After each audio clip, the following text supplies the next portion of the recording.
Hello everyone, welcome to I get Bhilai. बच्चों, अभी आपको मालूम है गेट 23 का रिजल्ट आ चुका है और आई गेट कंप्यूटर साइंस के अंदर में अच्छे रिजल्ट प्रोड्यूस हुए हैं। और उसमें से एक टॉपर हमारे बीच में प्रेजेंट है साहिल, जो कि गुजरात के सूरत से रहने वाले हैं और इस साल इनका रैंक जो है 55 रैंक है, AIR 55 टॉप 100 के अंदर में। और फाइनल ईयर के स्टूडेंट, कॉलेज में रहते हुए इन्होंने तैयारी की थी। आई गेट को उन्होंने 3rd सेमेस्टर में ज्वाइन कर लिया था। इस 2 साल की जर्नी में फर्स्ट अटैम्प्ट में सेकंड बोलूँगा, क्योंकि 6 सेमेस्टर में भी इनको एक अटैम्प्ट मिला था, वहाँ पे भी दिया था उन्होंने। और 6 सेमेस्टर के अंदर में 343 रैंक प्रोड्यूस किया था। मतलब 6 सेमेस्टर में भी इनकी रैंक विद इन 400 थी, मतलब 343 रैंक थी। और फिर अब इसे जानने की कोशिश करें कि 343 रैंक आ गई थी तो 55 पे कैसे पहुँचे और अपने अंदर इन्होंने क्या क्या चेंजेस किया है। तो साहिल, सबसे पहले थोड़ा सा अपना बैकग्राउंड, स्कूलिंग और मतलब जहाँ पे आप रहते थे और IIT-JEE के बारे में थोड़ा सा एक्सप्लेन कर दो, उस समय क्या था। फिर उसके बाद हम गेट की तरफ आ जाएंगे। सर, तो मैंने अपनी स्कूलिंग की है सूरत से सारी की सारी, और जब मैं 12th में था तो मुझे IIT के बारे में पता ही नहीं था। तो मैंने JEE को तो इतना सीरियसली लिया ही नहीं, क्योंकि पता ही नहीं था कि ये JEE एग्ज़ाम क्यों दे रहे हैं। बस मैंने सोचा सब दे रहे, दे देता हूँ। पता ही नहीं था IIT क्या है, NIT क्या है, कुछ पता नहीं था। फिर कॉलेज में जैसे तैसे एडमिशन मिल गया गुजरात बोर्ड के स्कोर पे। फिर वहाँ जाके पता चला फर्स्ट ईयर सेकंड ईयर में कि भाई IIT नाम की कोई चीज़ होती है। अब एक चांस तो गया, हमें पता ही नहीं था, तो दूसरा चांस है गेट। तो चलो स्टार्ट करते गेट की प्रिपरेशन। उसमें अच्छा ये था कि तब कोविड आ गया। तो कॉलेज गेट का पहली बार कहाँ से सुना था नाम आपने, कौन गाइड किया था? गेट सर मैंने कहीं पे नहीं सुना था। मैंने जस्ट यूट्यूब पे से स्क्रॉल कर रहा था कोविड के टाइम पे, ऐसे ही कोई भी वीडियो आ रहा है तो मैं देख रहा हूँ। मुझे क्या था, कोविड में फ्री टाइम बहुत मिला था, तो कुछ नया ट्राई करना था। मैंने सोचा या तो डेवलपमेंट कर लेता हूँ या कोडिंग, या फिर कुछ और नया मिले। तो तभी आपका वीडियो देखा, मुझे लगा ये इंटरेस्टिंग है, इसमें जाता है, क्या होता है देखते हैं। उसमें उस वीडियो में क्या आपको सबसे ज़्यादा इंटरेस्टिंग क्या लगा? सर, आप ना कोई C लैंग्वेज का क्वेश्चन कर रहे थे और उसमें प्रिंटफ के अंदर था प्रिंटफ। मैंने सोचा भाई ये क्या है, प्रिंटफ के अंदर प्रिंटफ, ये तो एरर आएगा, पक्का एरर आएगा। फिर सजेशन देखा, भाई नहीं इसमें जाना, ये इंटरेस्टिंग है। तो फिर मैंने आपसे बात ही की थी, मतलब हाँ, रात को बात की थी और अगले दिन ज्वाइन कर लिया था, ऐसा था। तो फिर आपने अपनी जर्नी स्टार्ट कर दी। हाँ। पर आप भी, मैं याद करूँ, अभी पूरी लाइव क्लास अटेंड करते थे, क्योंकि उसमें लॉकडाउन था। माहौल था ऑनलाइन का, क्योंकि ऑफलाइन चल नहीं रही थी। मैं भी फ्री था, तो डेली 7-8 घंटे क्लास चलती थी ऑनलाइन के अंदर। अभी तो सबका कॉलेज खुल गया, ऑफिस खुल गया, तो अभी हर जगह आपको जाना रहता है, तो अभी उतनी लंबी क्लासेस नहीं हो पाती हैं। सैटरडे संडे रख सकते हैं, लेकिन उस समय लॉकडाउन था, तो ये बहुत बेनिफिट मिला इन लोगों को। और आप लोगों ने लॉकडाउन को बहुत अच्छे से यूटिलाइज किया। तो आपने अपना कोर्स कब खत्म किया, कंप्लीट कोर्स कब खत्म हो गया था? कंप्लीट देख, मैंने सर जो फर्स्ट अटेम्प्ट दिया था उसमें तो 3 सब्जेक्ट नहीं किए थे, तो 10 सब्जेक्ट मेरे हो चुके थे इस बार। फिर इस बार पूरा साल का मेरे पास टाइम था, तो पहले 4 मंथ मैंने कुछ कोडिंग डेवलपमेंट में थोड़ा टाइम दिया, क्योंकि मेरे पास एक अच्छी रैंक थी, तो थोड़ा एरिया आ जाता है कि रैंक तो मिल जाएगा, सेफ जोन आ जाता है थोड़ा सा। फिर सोचा नहीं, कर लेते, इस बार भी कर लेते, कोई अच्छा मिल जाए तो। फिर मैंने गेट की प्रिपरेशन की 4 महीने बाद। फिर बचे थे मेरे 3 सब्जेक्ट, तो उसमें भी मैं सोच रहा था CN स्किप कर देता हूँ, बाकी 2 करता हूँ। तो बाकी 2 किए। फिर मेरा ग्रुप बहुत अच्छा था कि उन्होंने मुझे इतना फोर्स किया कि उन्होंने मुझे 75% CN करवा दिया, और आज CN के सारे क्वेश्चन करेक्ट करके आया हूँ मैं। तो अभी जैसे सेकंड टाइम में तो अपना ऐप भी था। हाँ। तो ऐप को कितना यूटिलाइज किया? सर, मैंने सेकंड टाइम में लाइव तो 1-2 टॉपिक ही मैं लाइव में आया था, बाकी तो ऐप का भरपूर इस्तेमाल किया है। रिवीजन करने के लिए भी मैं नोट से अच्छा ऐप को प्रेफर करता था। 2x पे वीडियो देखो, रिवीजन हो जाएगा मस्त। फिर नोट्स कैसे बनाते थे? नोट्स तो सर, नोट्स बनाने में पहली बार जब मैंने नोट्स बनाए तो बहुत लंबे नोट्स बन गए थे, बहुत लंबे, मतलब 6 नोट है DS के मेरे पास। तो फिर इस बार ना क्या किया मैंने, टॉपिक वाइज सारे नोट्स, क्योंकि उस बहुत सारे हो जाते हैं ना, कंफ्यूजन बहुत हो जाता है, कौन सी नोट में क्या लिखा था सब भूल जाता हूँ। तो इस बार 3 सब्जेक्ट थे, उसके नोट इतने प्रॉपर है मेरे पास कि बस 3 बुक में सारे सब्जेक्ट कंप्लीट हो चुके हैं। शॉर्ट नोट्स बना डाले। लेकिन फर्स्ट टाइम तो पूरा पढ़ना पड़ेगा। हाँ। नहीं तो आप कनेक्ट नहीं हो पाओगे। मतलब पहली बार तो आप शॉर्ट में जाओगे। हाँ। तो फिर आपको और शॉर्ट में नॉलेज होगा। हाँ। एक बार आप पूरा डेप्थ में देख लो, फिर आप उसके हिसाब से। और सर होता क्या है कि अगर पहली बार फुल नोट पढ़े और उसके बाद शॉर्ट नोट पढ़े, फिर तीसरी बार जब तुम फुल नोट पे आओगे तो पता चलेगा कि हाँ, ये चीज़ तुम भूल गए थे, फिर से अच्छा वो याद आ गया। तो अभी मतलब आपने कैसे टारगेट किया कि इस बार हमको टॉप 100 के अंदर में आना है? सर, टॉप 100 का तो मुझे भी मेरा टारगेट था ही नहीं। मैंने सोचा भाई अपने आप 100% देना है, जो आएगा देखा जाएगा। फिर ऐसे करते करते एक टाइम पे लगा कि भाई हो जाएगा। टेस्ट सीरीज में देख रहा हूँ हर बार टॉप 20 में आ रहा हूँ, मुझे लगा नहीं भाई इस बार तो होना चाहिए। फिर और ज़्यादा जब वो टेस्ट सीरीज के आप मार्क्स देखते हो और आप देखते हो कि आप टॉप में आ रहे हो ना, तो आपको अलग मोटिवेशन मिलता है। और आप उससे ज़्यादा फिर पढ़ाई करने लगते हो। फिर लास्ट में तो मतलब मैं बहुत लंबा खींच सकता था। मतलब आपको मतलब लग गया कि बस। अच्छा, एक चीज़ और मैं पूछना चाहूँगा, जब तुमने 6 सेम में एग्ज़ाम लिखा था तो उस समय आपको क्या क्या कमियां दिखी कि अपने अंदर की या कोर्स के अंदर या जो भी है वो मतलब आप थोड़ा सा बताइए, और उसको आपने यहाँ पे उस सब चीज़ों को कैसे इम्प्रूव किया? सर 3rd ईयर में जब मैंने अटेम्प्ट किया तो सबसे बड़ी मेरी कमी थी रिवीजन स्ट्रेटजी। मेरे पास कोई रिवीजन स्ट्रेटजी थी ही नहीं। मैं क्या करता था, पूरा सब्जेक्ट कंप्लीट किया, उसके बाद दूसरा कंप्लीट किया, तीसरा कंप्लीट किया, फिर पहले का रिवीजन कर रहा हूँ। रिवीजन पे ऐसा कि पूरा सब्जेक्ट का कर रहा हूँ, टॉपिक वाइज नहीं कर रहा।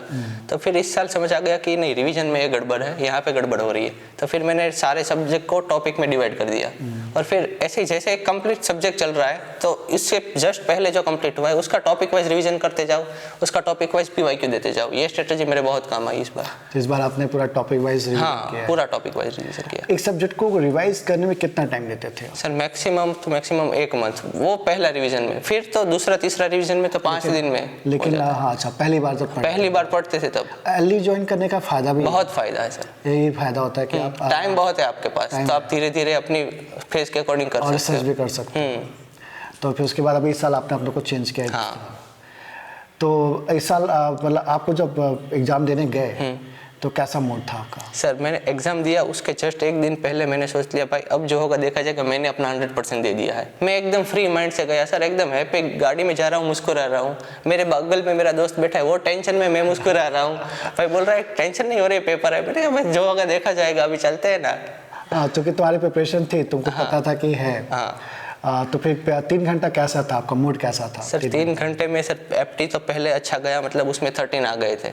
तो मैंने सोचा चलो अभी एप्टी तो हो गया, आगे देखते। आगे देखा तो सबसे पहले 1 मार्क्स के, इस बार क्वेश्चन ना पैटर्न थोड़ा अलग था। पहले सारे 1 मार्क के आए, फिर 2 मार्क के आए। तो 1 मार्क करते करते आया कि भाई 1 मार्क तो सब हो गए, 2 मार्क में खेलते। 2 मार्क में जैसे आए तो पहले 3 जो क्वेश्चन थे बहुत टफ आ गए। मैंने मतलब कुछ 10 मिनट उस 3 क्वेश्चन में दे दी। फिर प्रेशर आ गया थोड़ा कि चलो भाई अभी आगे देखते क्या होता है। और चलते चलते लास्ट में 5 मिनट बचे थे और मेरे 3 क्वेश्चन बाकी थे 2 मार्क्स के। तो उसमें 2-3 मिस्टेक हो गई, बाकी तो और अच्छा रैंक आ सकता था। कितना नेगेटिव मार्किंग हुई आपकी? 1.33। 1.33 तब भी ठीक है ना। फिर एज ए फ्रेशर आप मतलब 55 रैंक ला रहे हैं, बड़ी बात है ये। और मतलब आप कितने लोग मोटिवेट कर दोगे? अभी देखो, आपको देख के कितने लोग मोटिवेट हो जाएंगे, आपके जूनियर्स मोटिवेट हो जाएंगे, भाई ये बंदा हमारे कॉलेज का है और 55 ला सकता है, तो हम लोग भी ला सकते हैं, बिल्कुल ला सकते हैं। अच्छा, फिर ये 2 साल आप पढ़ाई करते रहे, मतलब घूमे नहीं, टहले नहीं, मस्ती नहीं सर, वो इंजीनियरिंग लाइफ नहीं जिया? इंजीनियरिंग लाइफ तो सर क्या था, कोविड आ गया था तो तब तो कोई क्वेश्चन था ही नहीं कॉलेज का, तो तब तो पूरा यही था। फिर जब कॉलेज ओपन हुआ तो कॉलेज ने मुझे इतना सपोर्ट किया कि बोला तेरा 0% क्राइटेरिया अटेंडेंस का, जाओ गेट की तैयारी करो, कॉलेज मत आओ। मतलब तो कोई बोला आपसे के 6 से अच्छा परफॉर्म कर चुके हैं। हाँ, तो वो परफॉर्मेंस देख के एचओडी ने मेरी दे दी परमिशन। हाँ, अब एचओडी तो बहुत खुश हो गया। हाँ, बहुत खुश है कि हमारे कॉलेज का बच्चा अच्छा कर दिया। अच्छा, आपको आई गेट पे कैसे विश्वास हुआ कि आई गेट कैसे आपको सर्च आउट किया था? सर मैंने सबसे पहले आप जैसे बोला कि यूट्यूब से पता चला था, फिर 1-2 डेमो क्लास ली मैंने, तो उसमें भी आप सी लैंग्वेज पढ़ा रहे थे। फिर जब आप सी लैंग्वेज पढ़ाते हो तो कोई वहाँ से फिर निकल ही नहीं सकता, वो आ ही जाता है फिर। तो ऐसा कोई सब्जेक्ट आपको लगा कि आप फालतू चल रहा है? नहीं सर, कोई भी नहीं। अच्छा, पढ़ते पढ़ते आपका बेस इतना अच्छा हो जाता है, एक सब्जेक्ट 2 सब्जेक्ट 3 सब्जेक्ट के बाद आपको खुद आइडिया हो जाता है कि आगे कैसे पढ़ना है। आप सीख जाते हो, तो आप खुद भी अपना एफर्ट लगाना स्टार्ट कर देते हो। और सर सीओ की क्लास में अटेंड कर रहा हूँ घर पे सुबह 5 बजे। मेरे घर वाले हैरान, भाई ये कभी 8 बजे से पहले उठा नहीं, 5 बजे ये जाके क्या कर रहा है। कभी बोले रहे तुम्हारे सर किस टाइप के यार, सुबह हाँ, वही वो घर वाले बोल रहे कि तुम्हारे सर कैसे है भाई, वो तो नहीं सोते, तुम्हें भी नहीं सोने देते, सुबह जगाते, रात को जगाते। ये तो वो अच्छा लगता है ना, हमको भी इंटरेस्ट है ना, हम लोग टीचर का नशा है, पढ़ाने का नशा है, तो अच्छा लगता है। तो अपने जूनियर्स को आप क्या गाइडेंस देना चाहोगे जिससे कि वो भी फाइनल ईयर के अंदर में आपकी तरह अच्छा रैंक प्रोड्यूस कर पाए? सर ये रैंक लाना ना वो बहुत हार्ड बात नहीं है, बहुत ईजी है। थोड़े ही स्टेप है कि सबसे पहले ना जो लेक्चर अटेंड करे उसके नोट उसके साथ ही बनाओ। ये सोचोगे कि बाद में नोट्स बनाऊंगा, लेक्चर पहले देख लेता हूँ, तो फिर वो नोट्स रह जाते हैं। और जो लेक्चर आपने ख़त्म किया उसके तुरंत बाद उस दिन का नोट्स का रिविज़न कर लो, कि अगर वो भूल गए ना तो फिर से वीडियो देखना पड़ेगा कि क्या बोले थे सर, क्या करना था इसमें। और कोई सब्जेक्ट अगर ख़त्म हो चुका है क्लास में और रिवीजन पूरा बाकी है तो उसको थोड़ा लंबा मत खींचो, क्योंकि अगर लंबा टाइम चला गया बीच में तो फिर से वो मेमोरी में से सब लॉस हो जाता है कि क्या था क्या नहीं था। तो एक्टिव रिवीजन करते रहो। टेस्ट सीरीज़ का एनालिसिस बहुत इंपॉर्टेंट है, क्योंकि टेस्ट सीरीज़ के एनालिसिस से ही पता चलता है कि आपका कौन सा वीक पॉइंट है, कौन सा आपका स्ट्रॉन्ग टॉपिक है। जो स्ट्रॉन्ग है उसमें गलती नहीं करनी है बिल्कुल, वीक को इम्प्रूवमेंट करना है, पर स्ट्रॉन्ग में से अगर गए तो हम बहुत पीछे हो जाएंगे।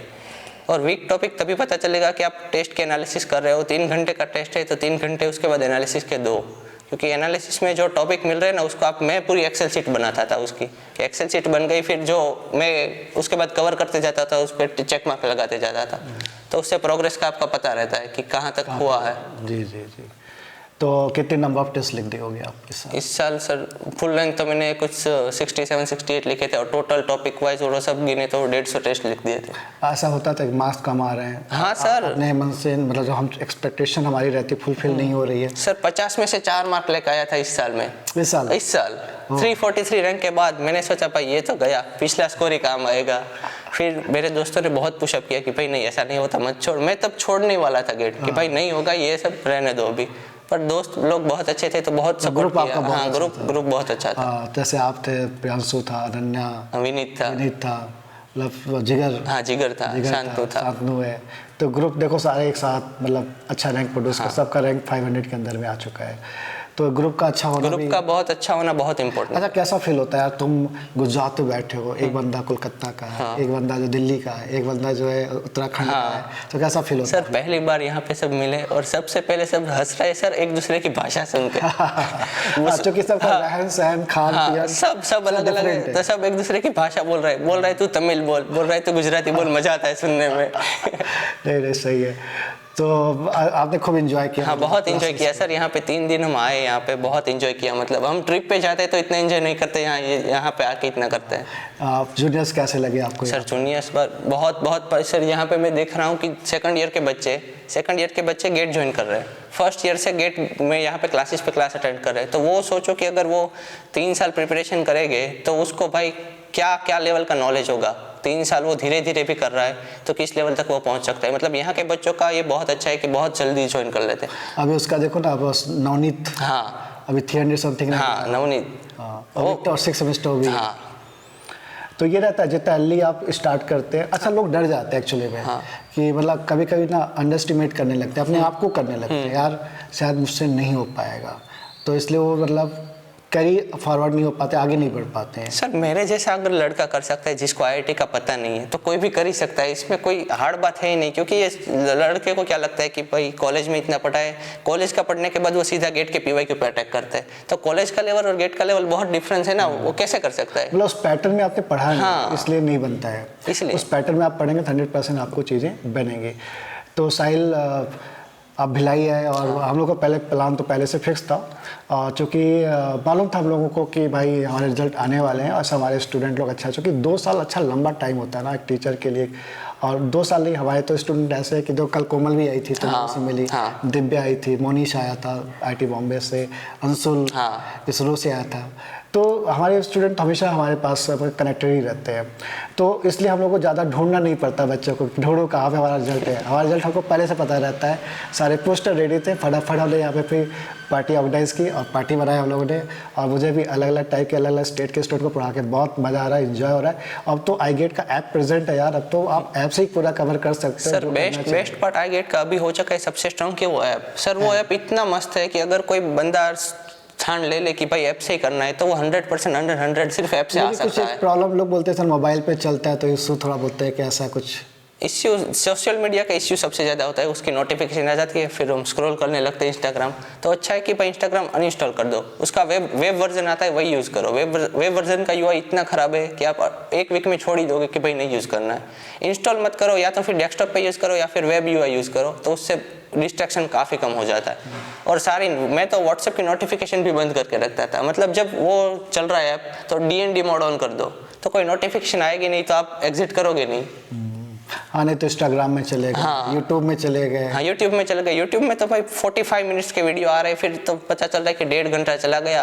ऐप का वीडियो था 30 मिनट का, इसमें 1.5 घंटा वेस्ट करके यूट्यूब पे बहुत से लोग फ्री पढ़ा रहे हैं, जो कि हम फ्री कंटेंट आपको दे रहे हैं और आपका हम भला करना चाहते हैं, तो आप लोग फिर वहाँ फ्री कंटेंट में क्यों हम तो फ्री पढ़ाते ही नहीं हैं, क्योंकि हमारा एक मिनिमम फीस रहता है, हम उसमें ही लेते हैं, तो आप क्यों मतलब यूट्यूब की तरफ नहीं गए? सर हमें पता था कि अगर फ्री में हो सकता है तो इतने सारे कोचिंग क्यों चल रहे हैं, हाँ, और अगर कोई एक भी तो होगा जो YouTube से सिर्फ पढ़ के कर दिया होगा। हाँ, किया होगा, किसी ने किया भी होगा, ऐसा भी होगा, ऐसा नहीं बोल सकते, लेकिन बच्चे पे इम्पोर्टेंट तो रहता है। हाँ बच्चे पे, और सर गाइडेंस नहीं रहता ना, फिर YouTube पे बाजू में कितने सारे रिकमेंडेशन आते हैं, फिर फनी वीडियो पे चले जाते हैं वो। अच्छा, एक बार फनी वीडियो में खत्म। हाँ तो ये तो सोशल मीडिया का ड्रॉबैक भी है, सोशल मीडिया का एडवांटेज भी है, और डिपेंड करता है स्टूडेंट के अपने आप को कितना कंट्रोल कर पा रहा है, क्योंकि इसमें कंट्रोल करना बहुत मुश्किल हो जाता है। मुश्किल होता है, क्योंकि आजकल शॉर्ट वीडियो ये सब चीज़ें आती है, तो डाइवर्ट आपको कर देती है, चीज़ों से दूर कर देती है, और एक बार किसी चीज़ का गलत चीज़ का नशा लग गया तो फिर आप पढ़ाई से हट जाओगे।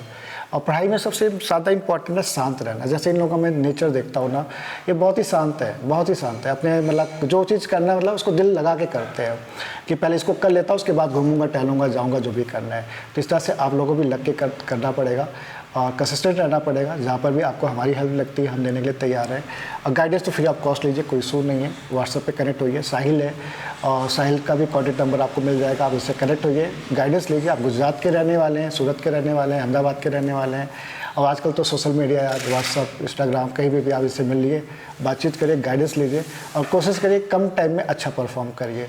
ठीक है, समय कम टाइम में अच्छा परफॉर्म कर, जैसे इन्होंने फाइनल ईयर में अच्छा परफॉर्म कर लिया, तो आगे लाइफ थोड़ा और इजी हो जाती है। तो लगिए और प्रिपरेशन करिए। Bye bye, all the best. Sahil, आपको भी ऑल द बेस्ट, कि आपको अच्छा कॉलेज मिल जाए, और आगे हम लोग मिलते रहेंगे, बातचीत करते रहेंगे। Thank you.